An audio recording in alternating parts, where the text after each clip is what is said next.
Sorry for the technical glitch. Let us now move on to Matsyasana 2. Place your hands on the ground, shoulder width apart.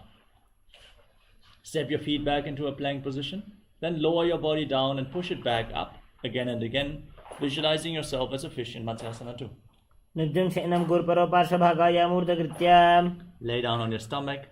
Place your hands on the hips and lift your head and chest from side to side, visualizing yourself as a snake in Sarupasana 2. Nidjam Shenam Gurparo Parshabhagaya Murdagritya. Now place your elbows on the ground, bring your hands into Padma Mudra, the Lotus Mudra, and rest your chin on your hands. Feel self-supported and completely independent in Niralambanasana. Karabhyam Pankajam Kritva Tishtet Kurparaya Sudhihi. Now place your palms on the mat, bend your knees, lift your feet, then straighten your arms, push your upper back towards your feet as you visualize yourself as an umbrella, protecting your guru from the sun rays in Chakrasana. Ardhyasanam Sthitva Hastatalabhyam Bhumim Vashtabhyam. Now, keep the top of the feet flat, sit on the heels, and extend your arms out in front, cup your palms, place your forehead on the ground, gaze to the tip of the nose, and visualize yourself as Vajra, the weapon of Indra, symbolizing indestructibility in Vajrasana. Idanim Garbhini Nam Yogabhyaso Jatha Laghu.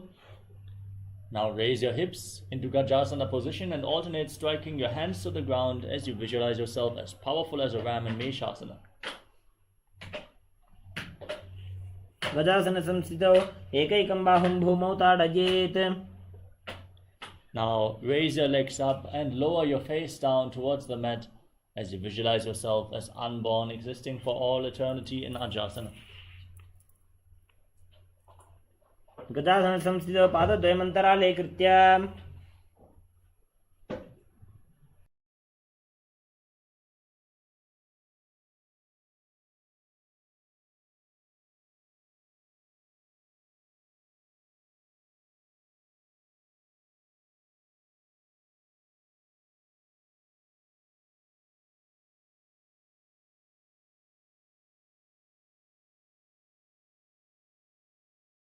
Now, from a kneeling position, hold onto your feet and pull them in towards your perineum. Place your hands on the respective knees and gaze towards the tip of the nose. Visualize Swamajindra in a space and breathe in Ujjayi Pranayama. Keep your throat contracted. Inhale through your nostrils and mouth. Make an ocean-like sound from your throat. Then exhale through your nostrils with your throat still engaged, again making the ocean-like sound on the exhalation in Dhanantarasana. पूरव विधि परिहाता की काकसी से फना शरा मोड़ी. Now interlock your fingers and move your arms in all directions. Give massage to various different joints and muscles of your body. Then interlock the fingers behind and repeat the movement behind your back as well. हस्तयोः अंगुलीर बद्ध्वा हस्तयोर मध्यात् सर्वमंगम निष्कासयित्वा.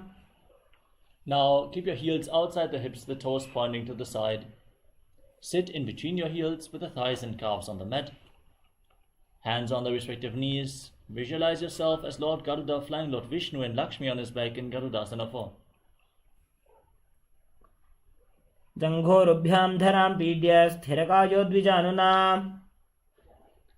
Now separate your knees wide apart. Bring the soles of the feet together with the toes pointing backwards. And hold on to your ankles as you sit down in front of your heels with the front of your buttocks on the mat. Gaze up towards your third eye and visualize yourself residing in the blissful space of a temple in Ananda Mandirasana. अथ वक्षे वीरनाथ आनंद मंदिरासनम. Now cross your feet and sit on the heels. Place your hands underneath your knees and pull your stomach in and up in Uddiyana Bandha. Place your tongue up flat against the palate of your mouth in Mandukya Mudra. Visualize yourself as a frog in Mandukasana 2. पृष्ठं संपीड्य गुल्फाभ्याम जान्वंगे सवलयाकृतिः. Now place your hands flat on the mat, tuck your toes and sit on raised heels. Gaze towards the tip of your nose. Stick your tongue out and exhale forcefully through your mouth again and again, visualizing yourself as Lord Narasimha, the lion avatar of Mahavishnu in Narasimhasana. दो फणा पानी होए वैसे एड़ी मेले रघुदा निवैसे. Sit on raised heels, toes tucked, and cover your mouth with your hands. Bring your thumbs underneath the teeth. Inhale through your nostrils. Inhale through the right nostril. Exhale through your mouth as you gaze to the nose and visualize yourself as Devi, victorious over any and all minuscule fears you might have in Vishlakasana.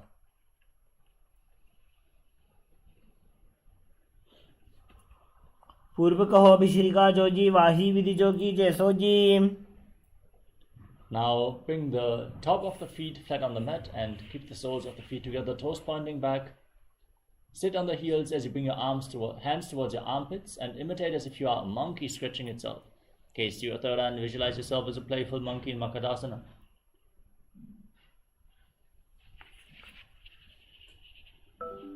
दोवुपकदली संपुट आने तिनकी पृष्ठी भूमि परिधाने. Now tuck your toes, sit on raised heels with the soles of the feet together. Interlock your fingers behind your back. Gaze to the nose and embody diamond-like strength for you and your Sangha, your spiritual community in Vajrasangarasana. प्रथम घना पाणी होय वैसे दोवो AD गुदानी वैसे. Now cross your feet and sit on raised heels. Place your palms on the mat and at the side of your body. Hold your stomach in and up in Uddiyana Bandha. Gaze to the nose and visualize perfect health beyond any and all physical or mental ailments in Kanjanasana. खञ्जनासनमावक्षे यत्कृत्वा सुस्थिरो भवेत्. Now place your hands on the respective knees. Shift your gaze to the tip of the nose and contract your upper back and neck, making it stiff like the shell of a turtle, living for hundreds of years in Kurmasana, the turtle posture. गुल्फौ च वृषणस्याधो व्युत्क्रमेण समाहितो. Maintain this posture but relax your upper back and neck. Gaze towards the tip of the nose as you visualize Swamiji in Yogasana. गुदं नियम्य गुल्फाभ्यां व्युत्क्रमेण समाहितः. Next up is Vijyogasana. Cross your feet behind. Bring your toes near opposite knees and hold onto your calves as you gaze towards the tip of the nose. Gaze up towards your third eye and visualize Swamiji. Visualize a space of eternal oneness, Advaita with Swamiji in Vijyogasana. गोड़ा बामो उबो होई गोड़ा आड़ा राखे दो जी.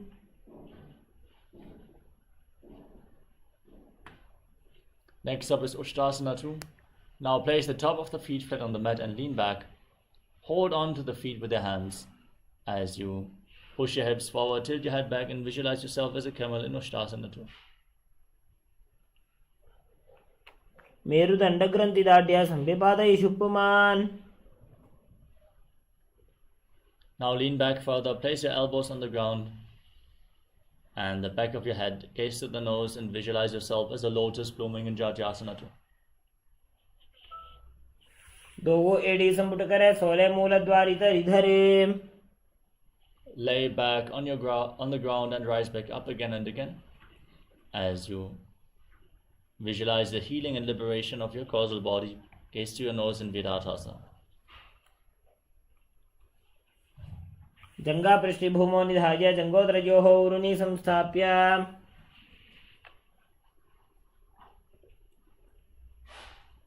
Now lean back, bring your arms over top of the shoulders, forearms on the ground. Hold onto your feet and try to bring your head in between your heels as you visualize yourself as a beautiful dove in Kapotasana. मेरुदंड ग्रंथि दाढ्या संविपादयिषु पुमान्. Slowly rise up and stand on your knees. Tuck your toes behind your body. Keep the heels raised. Hold on to opposite elbows in front of your body. Gaze towards the tip of the nose and visualize Paramashiva in your inner space. Chant the Mahavakya, Om Nityananda Paramashivoham. As this is the boon fulfilling posture, receive your boon from Paramashiva in Varasana. सूर्यं चन्द्रं भेदनानि आसनानि निकथ्यन्ते. Now sit down on the raised heels, keep the toes tucked, place your forearms on the ground and place your head on the hands as you visualize yourself as Varaha, the boar avatar of Lord Vishnu in Varahasana 2. सूर्यं चन्द्रं भेदनानि आसनानि निगत्यन्ते. Next up is Mundasana with your forearms on the ground. Elbows shoulder width apart, interlock your fingers, place your head on the mat. Support your head with your hands, raise your hips up, straighten your legs, and then lift your legs off the ground. Extend your legs up straight. As you gaze to the nose, breathe calmly and visualize yourself as a lock in Mundasana. अधो मुण्डासनं वक्षे सर्वेषां प्राणिनां सुखम्. Now lower your body down, come to a kneeling position. Sit on your heels, slightly separate your knees and lean forward and down. Bring your head in between the legs. Interlock your fingers, hold onto your head, elbows outside the knees as you gaze to your nose. Inhale through your nostrils, exhale through your mouth again and again as you visualize Swamiji in Andasana. प्रथम पगधरी समटहरावे कोरमाहिली उभे मिलावे. Now lay down on your stomach and extend your arms over top of your head. Lift your arms, your chest, your legs off the ground and hold, visualizing yourself as a locust in Viparita Shalabhasana. शलभासन भेदाश्च नटभेरुण्ड नामके. Now place your hands at the side of your body, your forehead on the mat. Lift your legs off the ground without raising your chest up. Visualize a skull representing the mind with purified thoughts and the strong will to attain enlightenment in Kapalasana. कपालं भूमो निधाय ऊर्ध्वं पादो नयेत्. Next up is Akashaka Potasana. Now kick your legs up over top of your body. Bend your knees and try to place your feet on the ground in front of your body, in front of your face. Push your hands into the ground and raise your hips up higher in Akashaka Potasana. उष्ट्रासने स्थित्वा चरणो भूमेरुत्थाप्य मस्तकोपरि नीत्वा.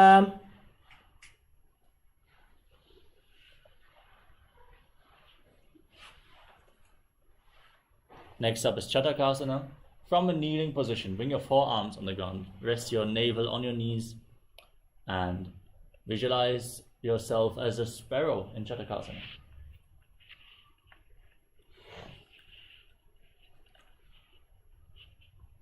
कूर्परपर्यन्तो हस्तो धरामोष्टभ्यजानुनी नाभौ संकुञ्च. Now, with your forearms on the ground, raise your hips up and kick your legs off the ground, bend your knees and try to touch the back of your head with your feet. Visualize yourself as a scorpion in Vrishikasana 2.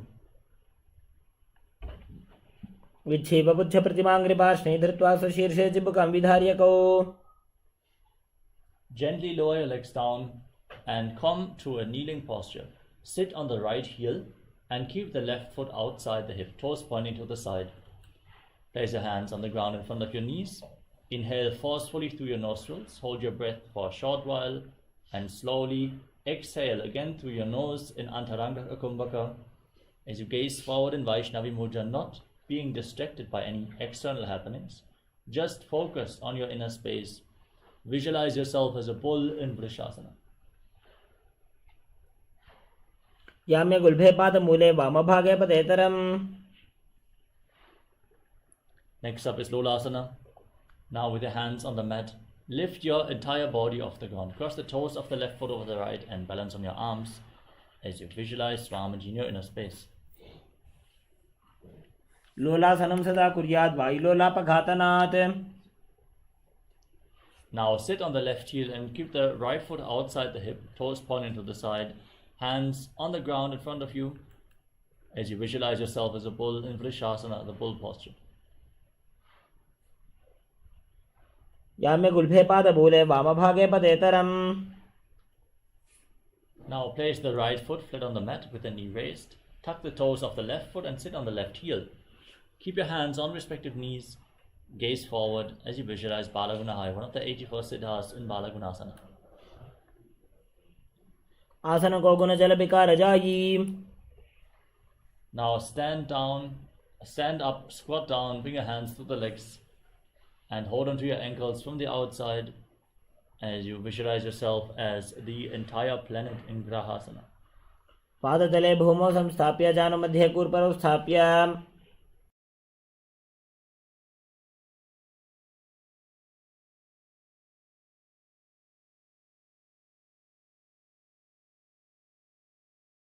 The next asana is Balagunasana.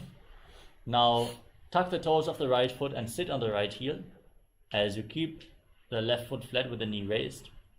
Hands on the respective knees, gaze forward as you visualize Balagunahaya, one of the 84 asanas in your inner space.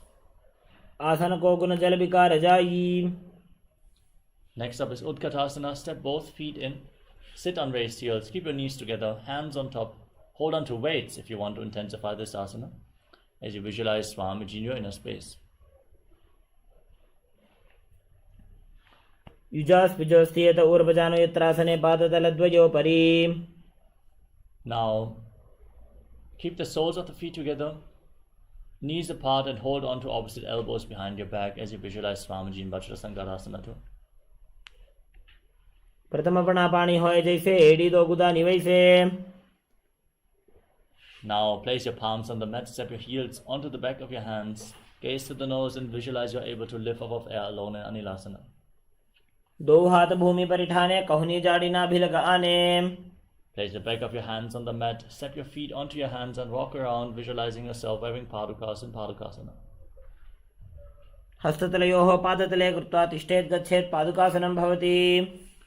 Now place your hands on the ground and kick your legs up and let them fall back down again and again, visualizing yourself as a rooster in Kukkutodhanasana. हस्ततले भूमौ कृत्वा पादतले च ऊर्ध्वमुड्डानं कृत्वा. With your hands on the ground, lift your legs up and dance around on two hands, feeling yourself become free of all inhibitions in Viparita Nrityasana. हस्ततलाभ्यां भूमिं वष्टभ्य ऊर्ध्वपादाग्रे कुर्वन्. Now, with your feet separate, lean forward and down, place one hand on the mat and the other hand on the respective ear. Feel the grounding effect as you visualize Swamiji in Kunjarasana. अथ पक्षे Mahadev कुञ्जरासनमुत्तमम्. Now exchange the position of your hands. Repeat Kunjarasana on the other side. अथ पक्षे Mahadev कुञ्जरासनमुत्तमम्.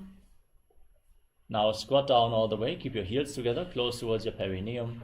Hold onto your ankles. Lift your toes off the mat and balance on your heels as you visualize yourself as a Kadamba tree, a pious tree that promotes a long life in Kadambasana. पार्श्वीभ्यां भूमिं वष्टभ्य. Now place your feet flat on the mat and pull your knees against your chest with your hands. Breathe deeply as you visualize any excess vata being released from a balance within your system in Pavana Muktasana. द्वयोस्तु पादयोः पाणिं लात्वा स्वस्वनितम्बके. Now lift one leg behind your neck and extend the other leg forward. Lift your entire body off the ground as you gaze to your third eye and visualize yourself as a powerful source of energy in Chakrasana. पूर्वतानं चतुष्पादपीठं वज्रासनं तथा. Now hold onto the big toes and pull one foot towards your ears if you're pulling a bowstring, visualizing your body as a bow in Dhanurasana too. पादाङ्गुष्ठौ तु पाणिभ्यां गृहीत्वा श्रवणावधि. Now lift the right leg over top of your shoulder and place the left foot on top of the right foot. Extend your legs out to the side as you lean forward and balance on your arms, visualizing yourself as a flying crane in Ashtavakrasana. वासिष्ठमथ कौण्डिन्यम् ऊर्ध्वकुक्कुटमेव च. Now place the right foot flat, left foot on the right thigh, bring the right shoulder underneath the raised knee and push the left knee to the ground, gaze to your third eye and visualize you are immortal, able to exist solely on prana and pranasana. एतत् प्रभेदं वक्ष्यामि करोति यस्य चामरः. Now bring the left foot outside the hip, step the right foot over the left knee, twist your left elbow outside the raised knee, bring the hand below to interlock your hands behind your back. Gaze up towards your third eye and visualize Sechmatsa Inanata and Parshvamatsyendrasana. पार्श्वाभ्यां धृत्यते यास्तु पार्श्वमत्स्येन्द्रमुत्तमम्. Now repeat Chakrasana on the other side. Lift the left leg behind your neck and extend the other leg forward. Lift your entire body off the ground and balance as you gaze to your third eye, visualizing yourself as a powerful source of energy. पूर्वतानं चतुष्पादपीठं वज्रासनं तथा. Now hold onto the big toes and pull the left foot towards your ears. You're visualizing yourself as a ball in Dhanurasana too. पादाङ्गुष्ठौ तु पाणिभ्यां गृहीत्वा श्रवणावधि. Now lift the left leg over the shoulder, place the right foot on top, extend your legs out to the side and lean forward. Balance on your arms, visualizing yourself as a flying crane in Ashtavakrasana on the other side. वासिष्ठमथ कौण्डिन्यम् ऊर्ध्वकुक्कुटमेव च. Now keep the left foot flat, right foot on top of the left thigh. Bring the left shoulder underneath the raised knee and push the right knee to the ground. Gaze up towards your third eye and visualize you are immortal, able to exist solely on prana in pranasana on the other side. एतत् प्रभेदं वक्ष्यामि करोति यस्य चामरः.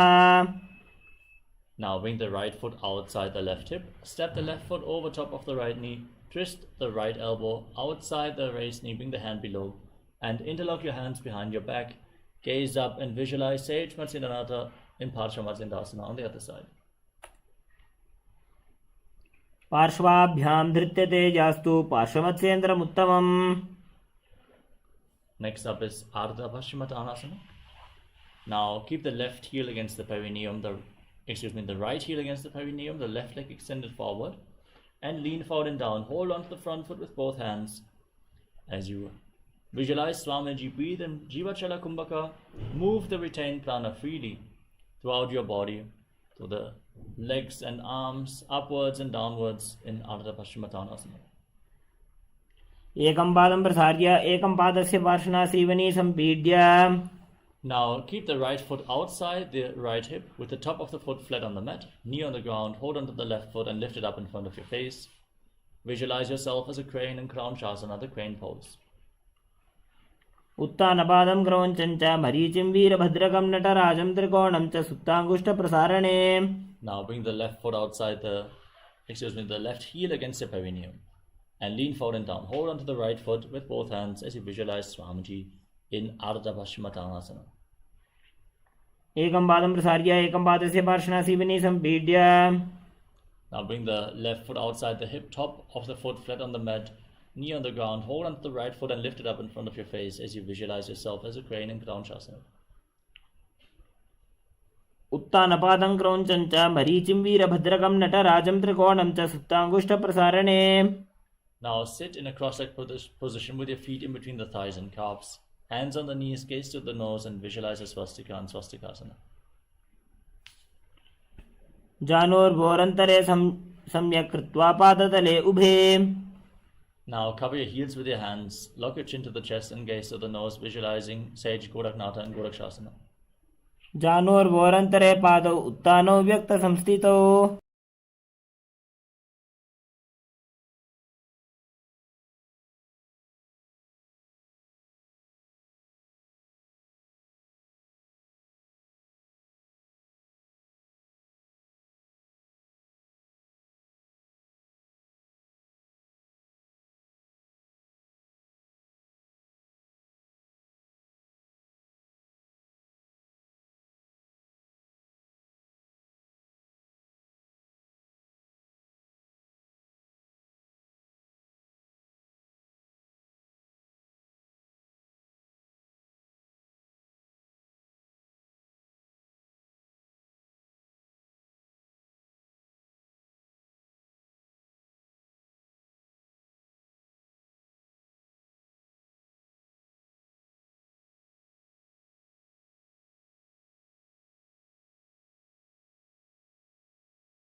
Yes, let us move on to the next asana of the sequence, which is Bhagasana 2. Keep the left heel against the perineum and place the right foot on top of the left thigh. Gaze up towards your third eye and visualize Swamiji in your inner space. Meditate on Arihanta, the Enlightened One, the Lord, the Avatar, as you get ready to enter Shanmukhi Mudra. Inhale deeply and hold your breath. Then close your lips with little and ring fingers, your nostrils with the middle fingers, your eyes with your index fingers, your ears with your thumbs. Hold your breath in Shanmukhi Mudra in Bhagasana 2.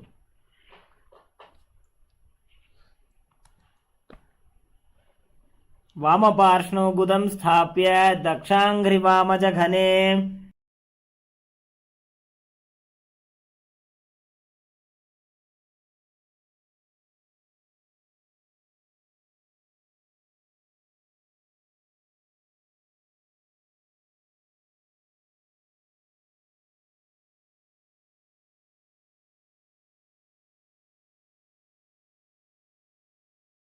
The next asana is Yogasana 2. Place your feet on top of opposite knees and place your hands on the ground next to your body with your palms facing up. Gaze towards the tip of your nose and keep your mouth in the shape of the beak of a crow. Inhale through your lips and exhale through your nostril as you visualize Swamiji in Yogasana 2. उत्तानौ चरणौ कृत्वा संस्थाप्योपरि जानुनोः आसनोपरि संस्थाप्य चोत्तानं करयुग्मकम्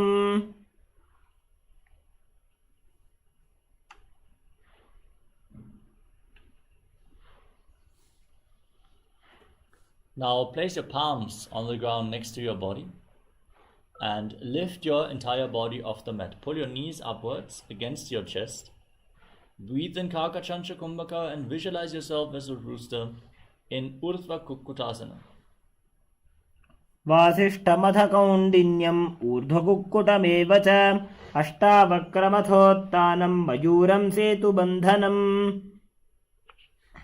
Now bring your hands through the legs. Place your palms on the ground without lifting your body up. Stay seated on the mat and gaze to the tip of the nose, visualizing Swamiji in your inner space in Siddha Haratali Asana.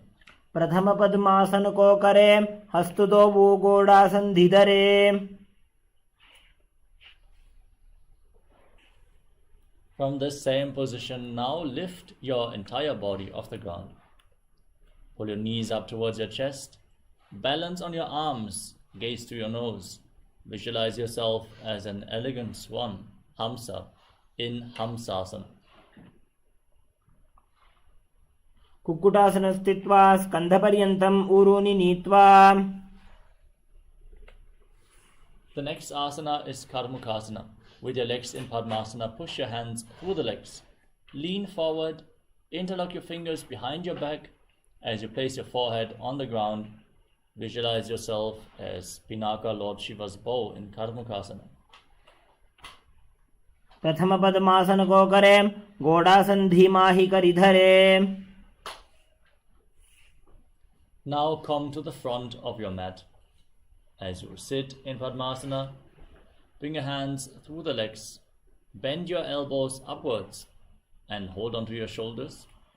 Balance in this position as you visualize yourself as a turtle, having a stable body and mind to live for hundreds of years in Kurmasana 2, the turtle posture.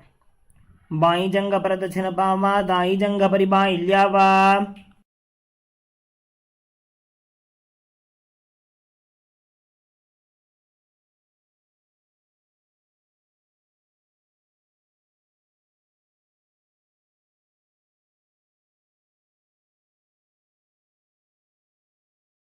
From the same position, now lock your chin to the chest and gaze towards the tip of your nose. Perform Jalandhara, still breathing through your mouth in Kakachancha Kumbhaka, and feel the granthis, the knots in your energy channels along your spine, being cut by this posture. Granthi Vedasana. अथ वक्षे नीलकण्ठ ग्रन्थिभेदासनं शुभम्. From the same position, now roll onto your back.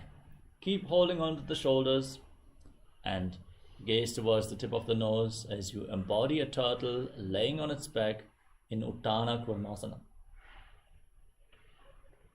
Kukkutasana स्थित्वा एकेन हस्तेन अन्यस्य मणिबन्धं धृत्वा.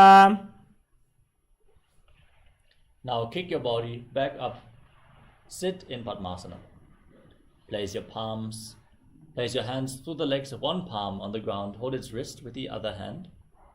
And then push that palm into the mat. Lift your body up on one arm and visualize yourself as a rooster in Pangu Kukkutasana. कुक्कुटासनस्थित्वा एकेन हस्तेन अन्यसमनिबन्धं धृत्वा exchange the position of your hands and lift your body up on the other hand in Pangu Kukkutasana on the other side. कुक्कुटासनस्थित्वा एकेन हस्तेन अन्यसमनिबन्धं धृत्वा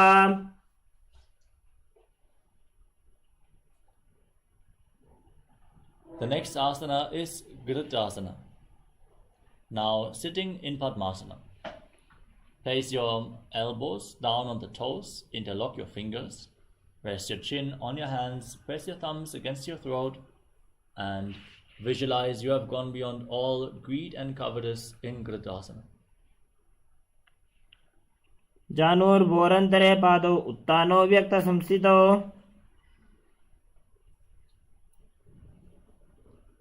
Next up is Padmasana 3. Now, place your hands on top of each other, palms facing upwards, and rest your hands in your lap. Gaze towards the tip of the nose, engage Mahamudra Bandha, and visualize Swamiji in Padmasana 3. उत्तानौ चरणौ विधाय विधिवत् शक्तिस्थितो योगिरात् Now place your hands on the respective knees and gaze towards the tip of the nose. Visualize Paramashiva in your inner space in Padmasana 4. एतत् पद्मासनं कुर्यात् प्राणवायुप्रसिद्धये.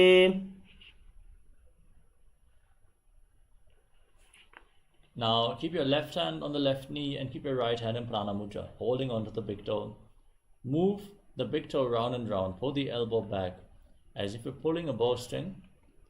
Then repeat the movement on the other side as well. Catch the big toe with the left hand, push the right knee down with the right hand and pull on the big toe of the right foot. As you visualize yourself as Pinaka Lord Shiva's bow in Karmakasana 2. अथान्यासनमावक्षे योगपूरकरक्षणात्. Now, from Padmasana, cross your arms behind your back. Catch the big toes in Prana Mudra and engage Mahamudra Bandha, all three bandhas. The root lock, the abdominal lock, and the throat lock. Gaze towards the tip of the nose as you visualize yourself as Pinaka Lord Shiva's bow in Karmukasana 3. कार्मुकासनमाक्षित्य उदरे पूरयेत् सुखम्.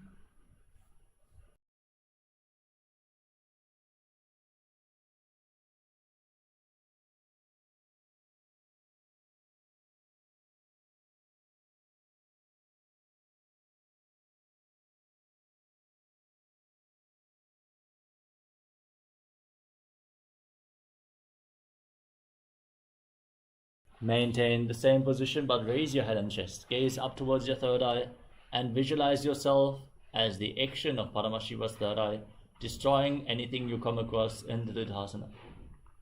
ऊरुभ्यामुपरि स्थाप्य पादयुग्मं प्रयत्नतः दक्षिणं सव्यदेशे च सव्यं दक्षिणदेशके. Now roll onto your back. Keep holding onto your big toes. Your arms crossed behind your back, legs in Padmasana. Lay on your arms crossed behind your back. Gaze towards the tip of the nose. Breathe calmly through your nostrils in Sahaja Kumbhaka, leading the prana along your spine. Visualize yourself as a snake in Nagrasana. प्रथमकरे पद्मासन आछे सूधो सोवे भूपरिपाछे गोड़ा अरुजंघा ये दो वो भूसो लगता राशे sooji. Next up is Kandukasana. Now free your arms and legs and pull your knees up towards your chest.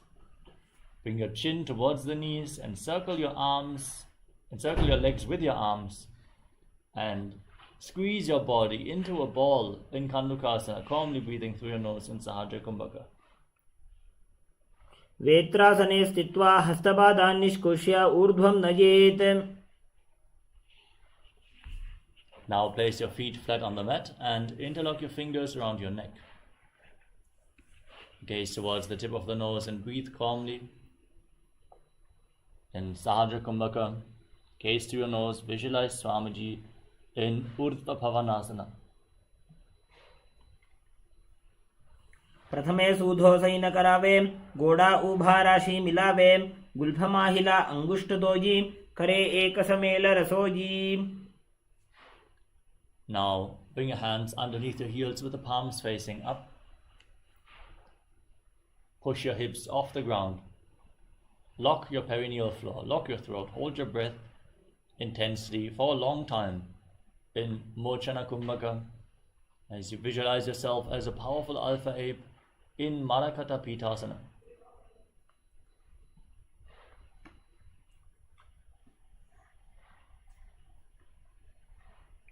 उत्तानशयनं पादतले, उत्तानहस्तयोः स्थापयेत्, पृष्ठभागमुत्तरमयेत्, मरकटपीठं भवति. Now support your lower back with your hands as you raise your hips and extend your legs straight. Point your toes, rest your entire body weight on your elbows. Gaze towards the tip of the nose. Breathe calmly, inhale deeply, hold your breath in Mocha Kumbhaka. Visualizing Swamiji in your inner space in Uttana Shikipitakasana. जङ्घोरुबलहीनश्चेत् उत्तानशिखिपीठकम् अप्रमत्तः प्रकुर्वीत भुक्तेः प्राग्विजितेन्द्रियः. Now raise your legs up. Point your toes to the sky.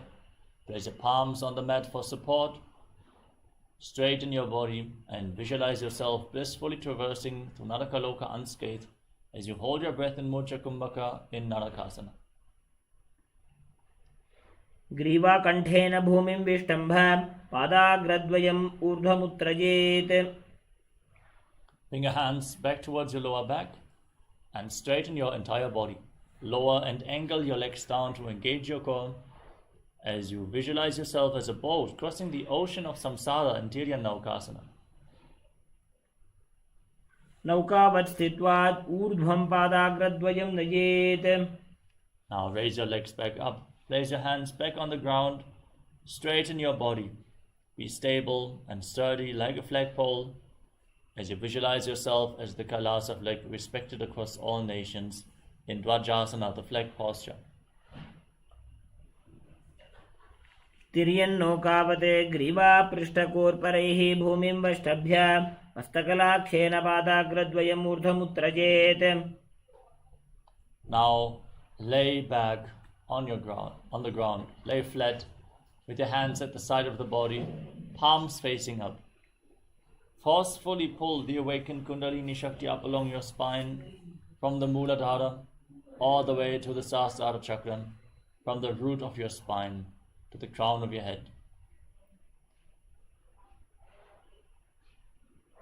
Pull the Apana Vayu upwards. With it, pull the Kundalini Shakti from the Muladhara to the Swadhisthana Chakra, to the Manipuraka Chakra, the Anahata Chakra, the heart center.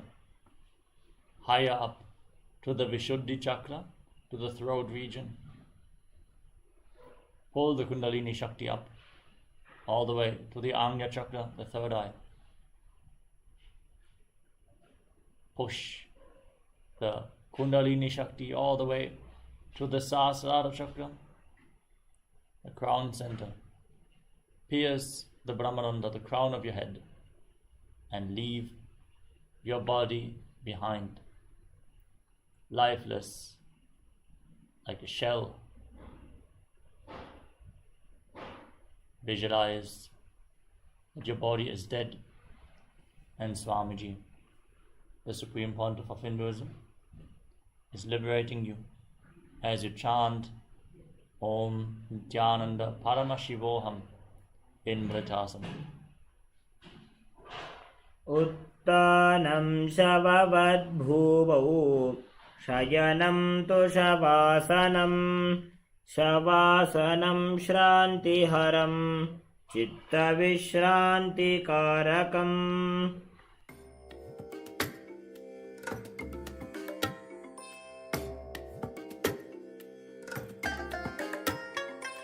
I bless you all. Let you all open all your three eyes and manifest the powers of Mahasadashiva. Om Nityananda Paramashivoham